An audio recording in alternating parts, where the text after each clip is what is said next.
It's to India now. That country says it has destroyed a militant camp inside Pakistan in an overnight airstrike across the ceasefire border known as the Line of Control. Indian media is reporting some 200 casualties in the raid on the alleged camp in Balakot. Pakistan acknowledged that Indian military aircraft had violated its airspace, but denied the reports of casualties. The strike comes amidst heightened tensions between the nuclear-armed neighbors after a militant attack killed 40 Indian troops in the disputed Kashmir region earlier this month.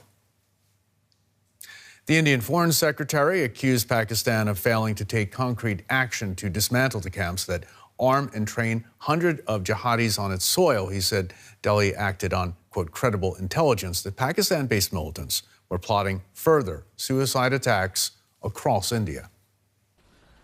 In the face of imminent danger, a preemptive strike became absolutely necessary. In an intelligence-led operation in the early hours of today, India struck the biggest training camp of the Jaish-e-Mohammed in Balakot. In this operation, a very large number of Jaish-e-Mohammed terrorists, trainers, senior commanders, and groups of jihadis who were being trained for Fidaiin action were eliminated. Let's get the very latest now from our correspondent, Nimisha Jaiswal, joining us from Delhi. Good morning to you, Nimisha. Can you tell us some more about these strikes, and does this mark a dangerous escalation?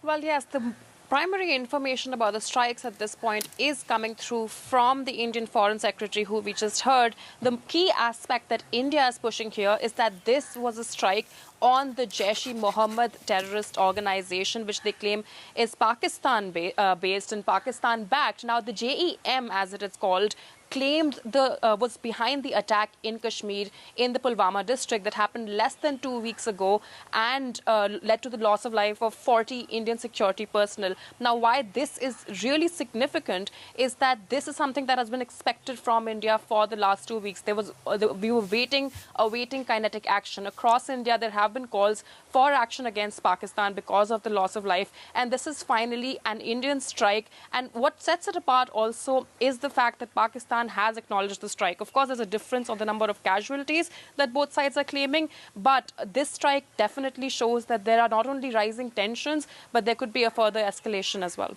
Okay, a further escalation. There have been other strikes, haven't there? How's this different? Could we expect more strikes then?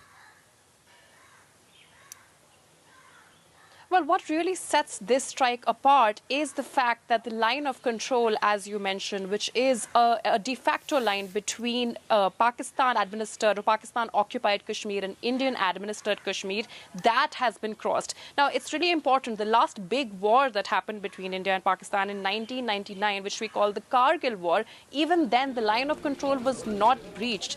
This attack, once verified, the place where India says that this attack has happened is far into Pakistani territory. So this is significant because, if true, India has actually entered and done a strike across the LOC in Pakistani territory, which is why this escalation is expected. The last time, what sets this apart is that in 2016, Pakistan denied that an attack happened. This time, Pakistan has acknowledged it. Does this mean that Pakistan will be forced to respond? Already, Pakistani social media and media have started making calls. So this is definitely something that we'll have to watch closely. There is potential for further strikes on both hands. Nimisha Jaiswal joining us from Delhi. Thanks so very much.